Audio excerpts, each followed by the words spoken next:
여러분은 성탄절 하면 어떤 이미지가 떠오르십니까?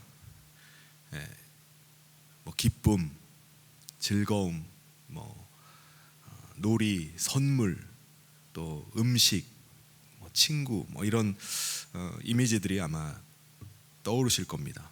왜 이런 이미지가 떠오르죠? 한 해를 이제 다 끝냈다는 그 마음의 안도감도 있을 것이고 또 아쉬움도 있을 것입니다. 그래서 한 해를 마무리하면서 다른 사람들과 함께 그 아쉬움 또 감사 이런 것들을 함께 나누면서 즐겁게 보내기를 원해서일 겁니다. 그런데 하나님의 입장에서는 이 성탄절이 어떤 의미일까요? 하나님께서는 자신의 사랑하는 아들을 이 세상 가운데 보내신 날입니다. 왜 하나님께서 자신의 사랑하는 아들을 이 세상에 보내셨을까요? 그 이유가 요한복음 3장 16절에서 나오죠. 하나님이 세상을 이처럼 사랑하사 독생자를 주셨으니 이는 그를 믿는 자마다 멸망하지 않고 영생을 얻게 하려 하심이니라. 왜냐하면 하나님께서 이 세상을 사랑하셨기 때문이라고 말씀합니다. 그냥 두면은 이 세상과 함께 멸망당하기 때문에 이 세상 가운데서 멸망하지 않고 영생을 주시고자 그 아들을 보내셨다고 말씀합니다. 여러분, 창조주가 어떻게 피조물인 인간의 몸을 입고 이 땅에 오실 수 있을까요? 저는 이게 어떤 의미인가를 생각을 해보니까 이런 이미지가 떠올라요. 그러니까 도자기를 만드는 토기장이, 옹기장이가 자기가 직접 자기가 빚고 있는 진흙이 자기가 되는 거예요. 그래서 진흙이 되어서 도자기로 빚어져 가지고 불가마에 들어가는 것과 마찬가지라는 생각이 듭니다. 이게 말이 됩니까? 말이 안 되는 거예요. 신이 어떻게 자신이 만든, 창조주가 어떻게 자신이 만든 피조물과 같이 될 수 있겠습니까? 그런데 하나님께서는 이 세상을 사랑하셔서 그 아들을 세상 가운데 내어주신 것입니다. 그것도 인간의 몸을 입고 이 세상에 살도록 내어주신 거예요. 그렇다면 하나님께서 왜 우리 인간을 위해서 자신의 아들을 이렇게 내어주신 거죠? 로마서 8장 29절에 보면은 하나님이 미리 아신 자들을 또한 그 아들의 형상을 본받게 하기 위하여 미리 정하셨으니 이는 그로 많은 형제 중에서 맏아들이 되게 하려 하심이니라. 하나님께서 그냥 하다 보니까 즉흥적으로 아들을 이 땅 가운데 보내주신 것이 결코 아닙니다. 하나님께서는 사람들을 미리 아셨다고 말씀합니다. 여러분, 사람들은 혼이 있는 존재들입니다. 혼. 이 혼에다가 뭘 담느냐에 따라서 사람들의 살아가는 모습이 다 달라져요. 어떤 사람은 자기 혼에다가 자기 신념, 철학을 가득 담고 사는 사람들이 있어요. 자기 신념이 있고 자기 철학이 있는 사람은요, 소신 있게 자기 삶을 살아갑니다. 사람들이 뭐라고 한다 한들 자기 신념대로, 자기 철학대로 그렇게 살아가요. 그래서 자기 신념이 강하고 자기 철학이 있는 사람들은 사람들에게 휘둘리지 않고요, 주변 환경에 잘 휘둘리진 않습니다. 그래서 이 사람은 뭔가를 성취하고 이루어내는 사람이에요. 그래서 이 세상에서 성공했다, 뭔가를 해냈다라고 하는 사람들을 보면요, 아주 신념이 강한 사람들입니다. 끝까지 뭔가를 추진하고 이루어내는 사람들이에요. 자기 철학이 있는 사람이죠. 그래서 사람들은 우리 안에 이 혼이 얼마나 중요한지를 알고 있습니다. 그래서 사람들은 자신의 그 혼을 위해서 교육도 받고 자기 수련을 합니다. 그래서 자기 혼을 더 강화하려고 해요.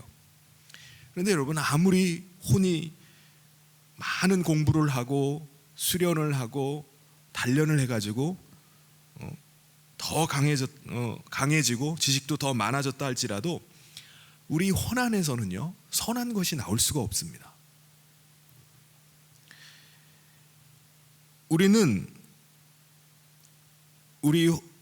혼은 본능적으로 자기 육체의 탐욕과 탐심을 자꾸 따라가려고 하기 때문에 우리 안에서는 우리 혼은 선한 것을 구하지 않는 거예요. 우리가 뭔가 뜻을 세우고 계획을 하게 되죠. 이제 또 2023년이 되면 또 새로운 계획을 세울 겁니다.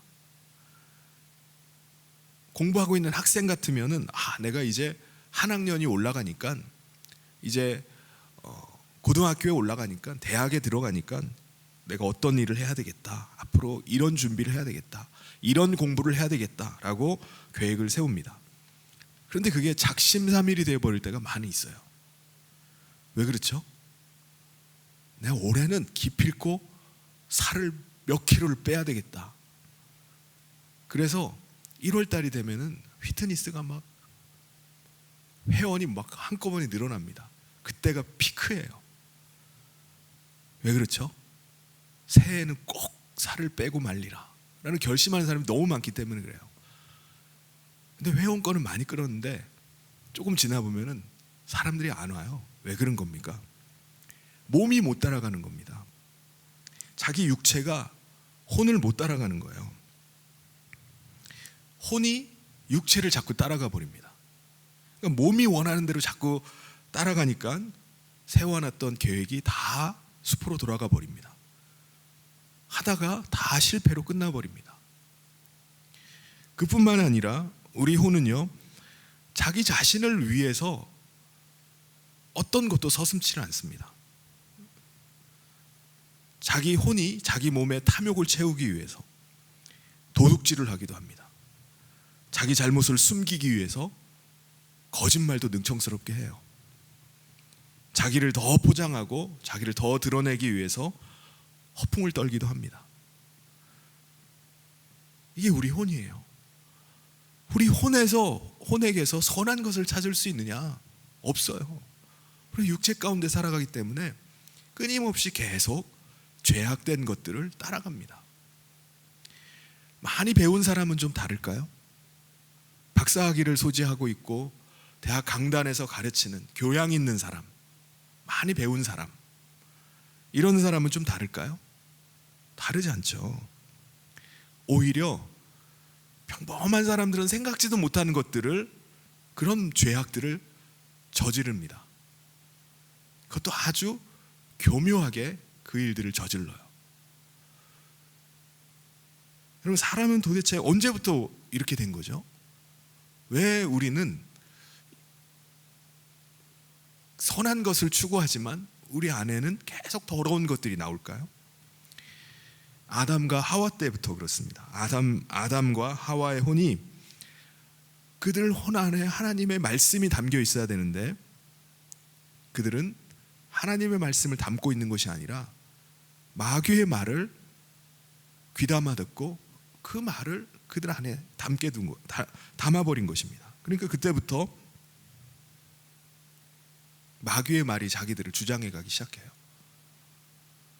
그들의 혼이 하나님의 뜻을 쫓고 하나님의 말씀을 담고 있어야 되는데 마귀의 말을 담고 나니까 마귀의 뜻을 계속 쫓아서 나가는 겁니다.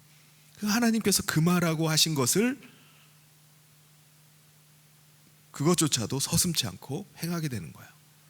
그러니까 마귀가 주는 말이 그들에겐 진리가 되어버립니다. 그들 혼 안에 하나님의 말씀이 없이 살아가는 것입니다. 그러니까 사람들이 다 하나님의 말씀을 떠나서 다 자기가 원하는 대로, 마귀가 주는 생각대로 살아가기 시작하는 것입니다. 어린아이라고 해서 예외일까요? 어린아이도 마찬가지예요. 어린아이라 할지라도 그 혼이 자기 육체의 본성을 쫓아가요. 어린아이 때 더 먹을 것에 집착하잖아요.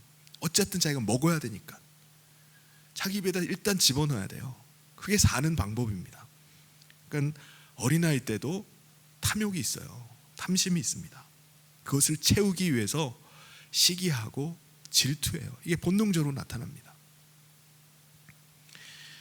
그런데 하나님께서 아브라함의 가문을 부르셔서 그로 민족을 이루게 하시고 그들에게 하나님께서 말씀을 주셨어요.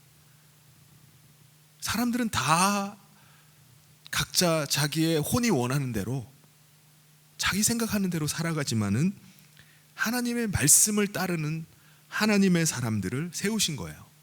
그래서 그들 혼 안에 하나님의 말씀을 담아서 그들이 하나님 말씀대로 살게 하신 것입니다.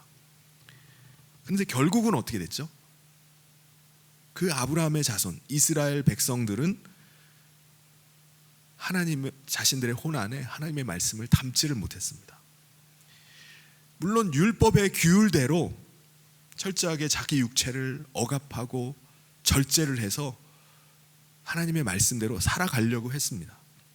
그런데 그들 마음 안에는 여전히 죄악으로 가득했습니다. 예수님께서 지적하신 그대로죠. 마음으로는 간음하고 있고요, 마음으로는 수도 없이 도둑질하고 있고, 육체로는 하지 않았다 할지라도 그들 마음으로는 끊임없이 사람들을 죽이고 있어요. 살인을 저지르고 있습니다.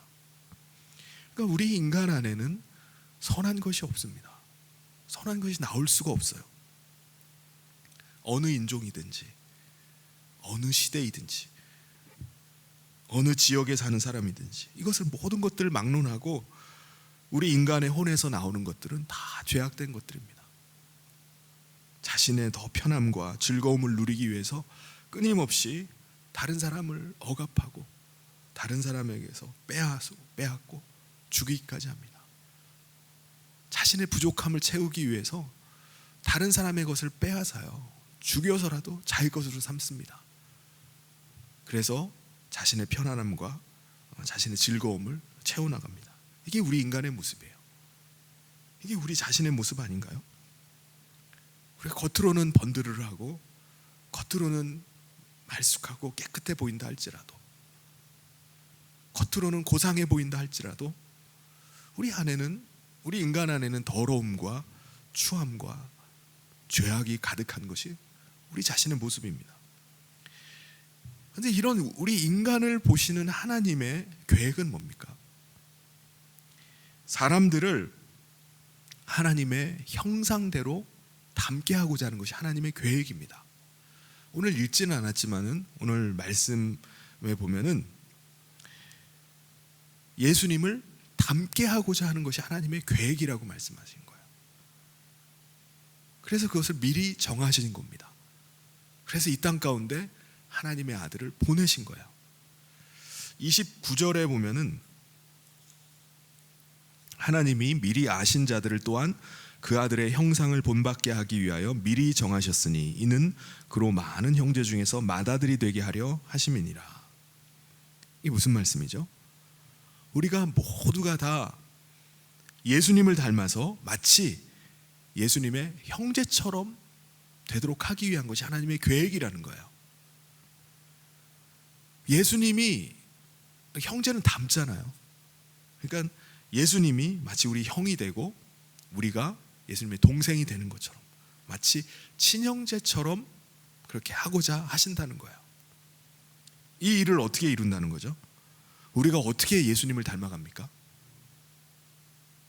하나님의 부르심을 받은 사람들에게 모든 것이 합력하여 선을 이루게 하신다라고 말씀하십니다. 28절에 우리가 알거니와 하나님을 사랑하는 자 곧 그의 뜻대로 부르심을 입은 자들에게는 모든 것이 합력하여 선을 이루느니라. 우리는 이 말씀을 잘 될 거야, 아무리 어려워도 그냥 하나님께서 모든 것이 합력해서 선을 이루어 가실 거야 라고 할 때 이 말씀을 이해하고 그 말씀을 받습니다. 그런데 하나님이 우리를 예수 그리스도로 닮아가게 하는 이 모든 일에 모든 것들을 하나님이 합력하여서 그것을 이루어낸다고 말씀합니다. 여러분, 우리 혼이 예수님을 닮는 일에는 그냥 이루어지지 않습니다. 그냥 우리가 예수님 따라가면 되지 뭐, 예수님 말씀대로 하면 되지 뭐 라고 한다고 해서 되는 것이 아닙니다. 왜 그렇죠? 우리 육체 가운데 우리가 살아가기 때문에 그래요. 우리의 육체의 본성이 우리 혼을 자꾸 주장하려고 하기 때문에 그렇습니다. 그래서 하나님께서 어떤 일을 하시는 거죠? 가장 먼저 아들을 이 땅 가운데 보내주셨어요. 왜 아들을 보내주신 거죠? 그 아들로 대속의 제물이 되도록 하기 위해서 이 땅 가운데 보내신 겁니다. 여러분, 우리는 성탄절이 되면은 주님이 이 땅 가운데 오신 그날을 정말 즐거워하고 기뻐하지만은 사실은 하나님께서 아들을 십자가의 대속의 제물이 되게 하시고자 내어주신 날이에요. 그날이 사실은 성탄절입니다.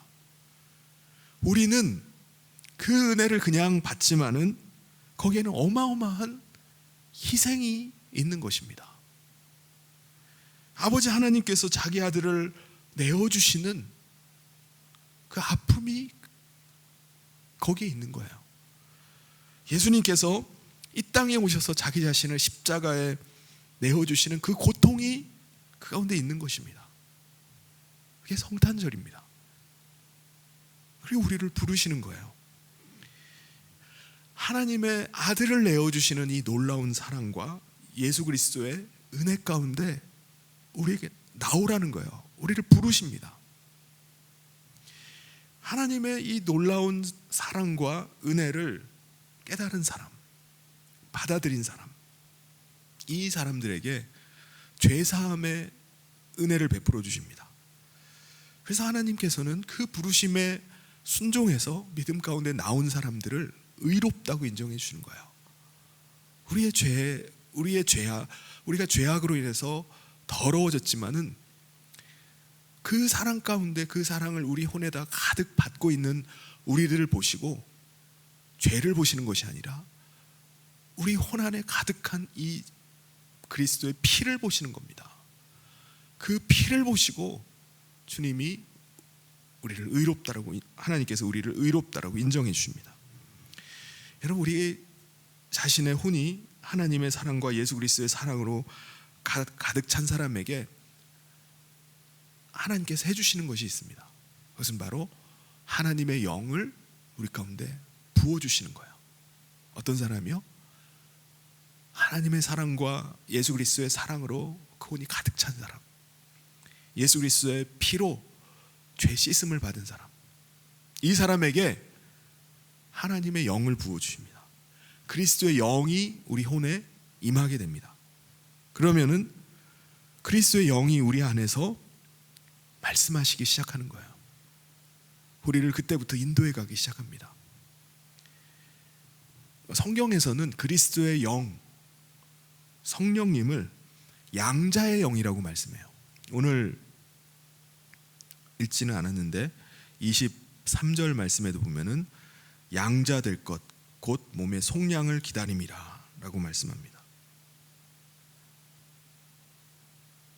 양자의 영. 15절 말씀에 너희는 다시 무서워하는 종의 영을 받지 아니하고 양자의 영을 받아서 우리가 하나님을 아빠, 아버지라고 부른다는 겁니다. 우리 안에 임하신 성령님으로 말미암아, 그리스도의 영으로 말미암아 우리는 하나님의 자녀가 돼요. 그 그리스도의 영이 우리 가운데 임하셔서 하나님을 아버지라고 불러요. 아들의 영이 우리 가운데 임하니까 우리가 하나님을 아버지라고 부를 수 있는 거죠. 그리고 아들의 영이 우리 가운데 임하니까 우리도 주님을 닮아가는 것입니다. 그래서 우리 혼에 아들의 영이 임하셔서 우리를 떠나지 않고 우리와 계속해서 함께 하십니다. 언제까지요? 우리가 주님 앞에 서는 그날까지 우리를 떠나지 아니하시고 우리와 함께 하십니다. 우리 혼에 임하시면은 우리 혼은 그리스도의 영으로 충만하게 됩니다. 우리 안에서 말씀하시는 그리스도의 음성을 우리가 계속 듣고 그 음성에 순종하며 살아갑니다. 여전히 우리 혼이 있죠. 우리 각자 자신의 혼이 있습니다. 그런데 성령의 음성을 계속 듣고 살아가기 때문에 우리는 성령의 사람이 되는 것입니다. 영에 속한 사람, 영의 사람이 되는 거예요. 그래서 하나님께서 성령의 인도하심을 받아 사는 우리를 의롭다라고 인정을 하시는 것입니다. 그래서 우리 각 사람은 다 성령의 사람이 되는 거예요. 우리는 영에 속한 사람이 되는 것입니다. 그래서 우리 각 사람이, 모든 사람들이 다 각각이 영의 사람이 되고 성령의 인도하심을 받아서 우리가 살아가는 것입니다. 그래서 성령님께서 우리 모든 영에 말씀하시고 우리를 이끌어 가십니다. 그러면 우리를 누가 대적할 수 있느냐? 아무도 대적할 수가 없습니다. 누가 우리를 고소할 수 있겠습니까? 고소할 수가 없어요. 마귀를 히브리어로 사탄이라고 합니다. 대적자, 유혹자라는 말이에요. 이걸 헬라어로 하면 디아블로스라고 합니다. 사이를 갈라놓는 자, 고소하는 자, 고발하는 자라는 의미예요. 그러니까 마귀는 끊임없이 우리를 하나님 앞에 고발을 합니다. 정죄를 해요. 내 그럴 줄 알았어. 우리 안에서 계속해서 마귀가 우리를 정죄를 합니다. 너가 하긴 뭘 해? 너가 아무리 결심해도 될 것 같아? 너가 무슨 의로워? 맨날 하는 짓이 똑같지. 맨날 넘어지면서, 맨날 결심하고 자빠지면서 계속해서 우리를 정죄를 해요. 예수 그리스도의 대속의 은혜를 부정하게 만듭니다. 근데 하나님은 아무리 마귀가 정죄한다 할지라도 우리를 의롭다라고 인정해 주세요. 우리 넘어졌는데도, 자빠졌는데도 하나님은 그 정죄에 귀를 기울이신 것이 아니라 예수 그리스도의 피를 우리 가운데 보십니다. 우리 혼이 비록 성령을 따르지 못하고 넘어졌다 할지라도 우리 혼에 흥건하게 적셔져 있는 그리스도의 피를 보시고 우리를 의롭다라고 인정하시는 거예요. 하나님의 아들을 우리를 위해서 내어주신 하나님께서는요, 아들의 피를 보시고 그냥 넘어가시는 겁니다. 아들이 우리 대신해서 죄값을 치르셨기 때문이에요. 그렇기 때문에 우리는 넘어졌다 할지라도 다시 일어날 수가 있는 겁니다. 다시 일어나서 용서를 구하면서 하나님 앞에 다시 나갈 수 있는 겁니다. 왜 우리가 하나님 앞에 담대히 설 수 있는 거죠? 예수님의 피 때문에 그렇습니다. 죄로 인해서 내가 한없이 부끄러울 때가 있어요. 내가 어떻게 그렇게 은혜 받았다고 하면서 왜 이런 또 죄를 지을까? 왜 이런 실수와 넘어짐이 있을까? 이것으로 인해서 가슴 아파하고 힘들어하고 자책을 하지만은 한없이 부끄럽지만 날 위해 대신해서 죽으신 예수 그리스도를 생각해서라도 다시 일어나는 거예요. 다시 하나님 앞에 나갈 용기를 얻는 것입니다. 옛날 같으면 어떻죠? 아유, 또 넘어졌구나. 아유, 될 대로 되라 하고서 자기 멋대로 살았을 거예요. 내가 예수 그리스도의 대속의 은혜를 깨닫기 전에는, 그 사람 가운데 나오기 전에는 그냥 될 대로 되라고 살아갑니다. 그런데 예수 그리스도의 피가 부어졌기 때문에 내 자신을 더 이상 죄악 가운데 내버려 두질 않습니다. 내가 어떤 존재인데, 나는 예수 그리스도께서 피를 주시고 그 피로 값주고 산 존재인데 내가 내 자신을 어떻게 그냥 내버려 두겠어 라는 생각을 가지니까는 자기 자신을 다시 추스리는 겁니다. 하나님의 거룩한 백성답게 살려고 다시 일어서는 거예요. 제가 과거에 직장에 다닐 때 회식이 있습니다. 회식에 참석을 하면은 다들 술을 이빠이로 마셔가지고 다들 취해 있어요. 그럼 사람들은 다 이제 술에 취하니까는 정신이 알딸딸해지면서 자기 경계를 하나씩 풀어요. 그러니까 자기 이성이 아니라 자기 본성이 그냥 주장하도록 끌리는 대로 행동을 합니다. 이참에 하고 싶은 얘기 다 해요. 이참에 경계하고 있던 것들 이참에 그냥 다 풀고 가려고 합니다. 거침없이 말하고요, 제 감정 다 드러내버려요. 그냥 서로 취했으니까 같이 풀자는 거예요. 근데 저는 그리스도인으로 나는 술을 마시지 말아야 되겠다 라고 해서 술을 마시지 않았습니다. 그러니까 사람들이 하는 말이, 왜 술을 안 마셔? 왜 너를 자꾸 무너뜨리지 않는 거야? 이참에 한번 무너져. 같이 무너지자. 우리 같이 무너지는 거야 오늘 밤. 같이 무너지자고 계속 술을 마시자고 합니다. 근데 우리는 그럴 수가 없어요. 왜 그렇죠? 나를 위해서 아들을 내어주신 하나님의 그 사랑 때문입니다. 나를 위해서 자기 자신을 십자가에 내어주신 예수 그리스도의 사랑 때문이에요. 내 혼에 그리스도의 영이 지금도 거하고 계시는데 내 혼이 어떻게 다시 육체로 돌아가도록 내버려 둘 수 있겠습니까? 예수님은 죽으시고 부활하셔서 하늘로 승천하셨습니다. 하나님 우편에 계신다고 말씀해요. 그럼에도 불구하고 계속해서 하시는 일이 뭐죠? 우리를 위해서 간구하고 계신다고 말씀합니다.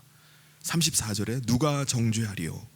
죽으실 뿐 아니라 다시 살아나신 이는 그리스도 예수시니 그는 하나님 우편에 계신 자요 우리를 위하여 간구하시는 자시니라. 여러분, 예수님은 하나님 나라에 가셔서 하나님 우편에 거하고 계시지만은 늘 우리를 생각하고 계세요. 그리고 우리를 위해서 간구하고 계십니다. 지금은요, 지금도 우리를 위해서 간구하고 계세요. 그런 성령님께서 우리 안에서 예수님의 간구를 말씀하시는 거예요. 우리를 위한 주님의 간구를 성령께서 우리에게 말씀해 주시는 겁니다. 우리가 어디에 있든지, 우리가 무엇을 하고 있든지 예수님의 음성을 들으면서 우리가 예수님과 함께하는 거예요. 이게 어떻게 가능합니까? 그리스도의 영이 우리 안에 거하시기 때문에 그리스도의 영으로 말미암아 우리가 주님의 음성을 들으면서 주님이 나와 함께하심을 날마다 느끼게 되는 것입니다. 여러분, 예수님의 음성을 듣고 예수님과 늘 함께하면 누구를 닮겠습니까? 예수님을 닮는 거죠. 여러분 자신 한번 생각해 보세요. 늘 같이 다니고 늘 같이 먹고 늘 같이 대화하는 사람이 있으면은 나중에 보면 그 사람과 닮아 있습니다. 이렇게 부부가 될 수도 있고요, 친한 친구일 수 있습니다. 단짝 친구. 유유상종이라고 하잖아요. 비슷한 사람끼리 같이 다닌다기보다 같이 있으면 같이 닮아가요. 닮게 되어 있습니다. 하나님께서는 우리로 하여금 예수님 닮는 사람이 되기를 되게 하시겠다고 말씀하셨어요. 그래서 우리로 하여금 주님과 함께 계속해서 동거함을 통해서 예수님을 닮아가게 하시는 겁니다. 예수님의 동생처럼 되는 거예요.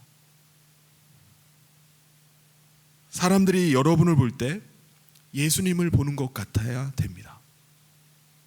왜요? 말하는 것이나 행동하는 것이나 예수님을 닮아 있기 때문에 그래요.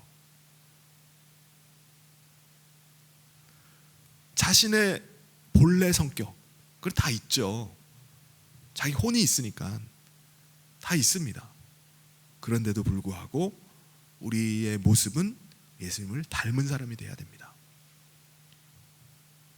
내 혼이 나를 주장하는 것이 아니라 그리스도의 영이 나를 주장해야 돼요. 그래서 내가 하는 말과 내가 하는 행동들이 주님 닮은 모습이 나타나야 됩니다. 그런데 여러분, 우리 혼은 예수님의 음성을 듣고 예수님과 함께 한다 할지라도 우리 주변에 있는 사람, 이 세상에 있는 사람들은 다 어떤 사람들이죠? 다 자기 혼으로 살아가는 사람들입니다. 자기 신념과 자기 철학으로 살아가는 사람들이에요. 그들 안에서 나오는 것들은 뭐라고 그랬죠? 죄악이 나온다고 했습니다. 선한 것이 나올 수가 없어요. 그래서 거룩하게 사는 것을 싫어해요. 왜 그렇죠? 자기 자신이 더러움과 부정이 드러나기 때문에 그렇습니다. 이 세상에 있는 사람들은 다 어둠 가운데 살아가고 있어요. 그런데 우리 그리스도인은 어떤 존재죠? 예수 그리스도와 함께하는 존재입니다.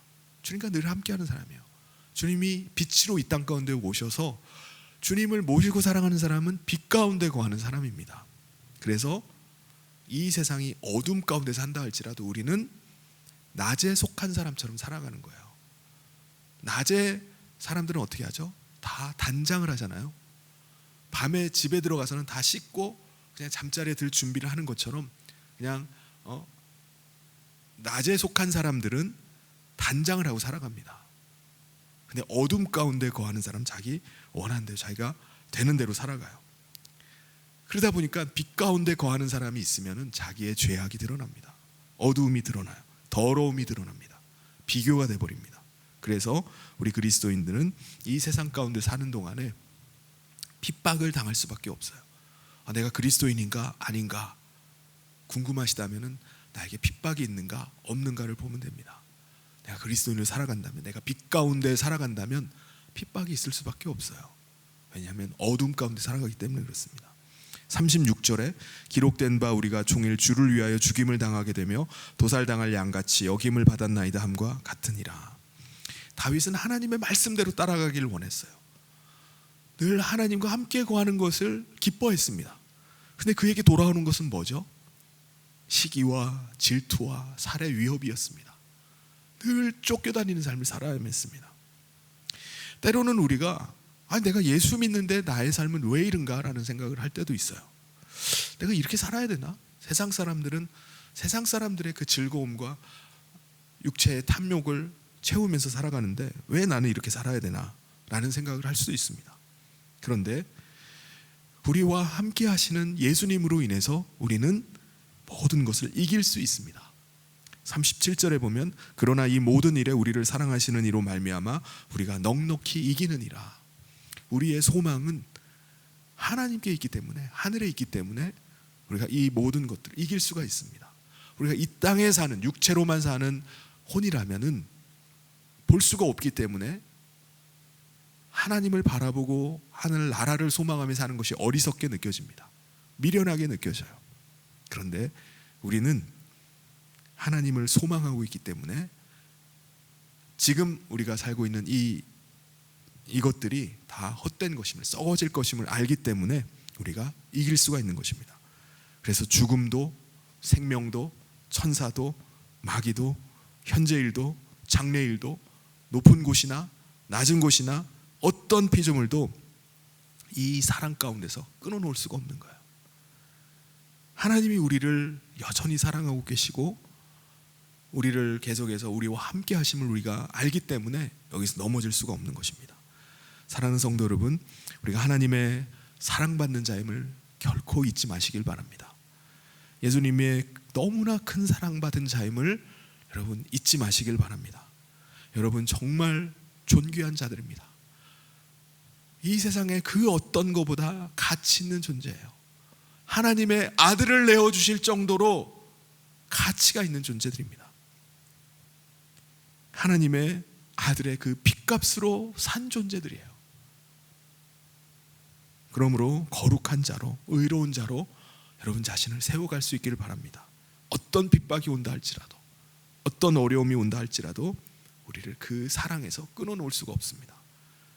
하나님께서 오늘도 감당할 힘을 주실 줄 믿습니다. 사랑하는 성도 여러분, 예수님 앞에 우리가 서는 그날까지 믿음으로 우리 자신을 하나님의 거룩한 사람으로, 예수님을 닮은 사람으로 우리 자신을 날마다 세워가며 주님 따라 나아가는 저와 우리 모든 사랑하는 성도님 되시기를 주님의 이름으로 축원합니다. 우리 같이 기도하겠습니다.